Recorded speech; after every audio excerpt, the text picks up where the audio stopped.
welcome again to another Pro Builds video for Snapships. I'm Jeff, this is Scott. We're going to look at a bunch of builds from somebody in the community that we've featured a lot on this channel already because he makes some of the best builds. So I know you're going to be so excited that you're going to find yourself compelled to hit the subscribe button and the bell and everything else that you're supposed to do down there. So without any further ado, let's talk with the one and only Benerator, Ben Nunez.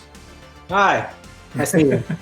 Hello, Ben. Nice to meet you. Tell us a little bit about how you found out about Snapships, what grabbed your eye about it. I was a fan, I am still a fan of a Japanese toy called Diaclone. They were the precursor to Transformers. A couple years ago, they came out with a reboot. A lot of it involved taking apart robots and putting them back together. And I remember just constantly being intrigued by the concept of just this modular toys. I would do searches for, modular toys and, find out what's new. And I remember seeing Adam Savage's Tested, Norm Chan actually interviewed you guys for Snapships, and I was just intrigued by the concept. I immediately saw the potential.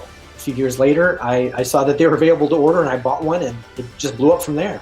So the Saber was my first one. When I got it in, I just tried all sorts of different combinations, and just I need more. I think we've got one of your early builds here, actually. So this is an early ship that you built. I think goes way back to the beginning of your Instagram. It was one of the first ones I think that caught our eye. Yeah. It was with a bunch of other ships, I think, in an album, and we thought, this guy really builds really nice finished ships that kind of work from every angle. It's got a great sense of symmetry on the sides because you use the lance angled engines in such a way that it draws the lines inward to the center of the ship. I think we liked it because we saw it clearly involves a number of kits, so we're like, Andy bought a number of kits, that's great. So I wanted to ask about inspiration. When you are sitting down to come up with a new design for a ship, where do you start from? I feel like my approach to creating ships is very similar to how I approach doing sketches for robots. I find Snapships is very much kind of like sketching. I just think about it in terms of a problem to solve. I think, well, now I want to build a ship that uses tank treads, or I want to build a ship that I think just in terms of a strong silhouette, something that that looks cool, something that I'd want. Do you have any examples of builds on your desk right now that you could show us one of that you're especially proud of? So this is one of my earlier builds using the complex. Was very unusual for me because I'd been building Ford ships for the most part. You want to make it look dangerous, right? Because it's the enemy, so all sorts of spiky things. And they just have this sort of super finished quality. You're kind of a master at covering up every single port on the ship and kind of creating a unified look. And it feels like you cannot tell that your builds are modular at their core. I mean, they just look like finished toys. And how about some more builds? You got some more that you have there? Sure. One of the things that I'd done was create a robot out of Snapships. There's another one.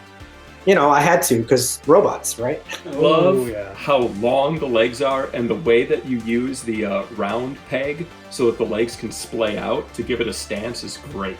Surprisingly, this stands pretty well. For that one, you're using the front bits of the Scythe tank as the actual feet. And I believe this is a ship that you built for Buildtober. And this was, I believe, for the hybrid ship challenge. It's kind of difficult to get that nice blend of the forged look and the complex look, but you use complex pieces in the front and the back to kind of set them off. Do you find yourself having to rebuild the ship multiple times to get it to where you want? Or is it just you can just picture it and boom, first go, it's pretty much there? A lot of times I'll start off with an idea in my head, and then, the end product won't be anything like what I had imagined. I kind of look at it and see, well, this is work, what's weak about it, what could be stronger, and I'll take apart a build halfway through if I'm not happy with the way it's turning out. Since we're on the subject of Buildtober, one of the weeks of Buildtober, the theme was land vehicle. This was one of our favorites, kind of a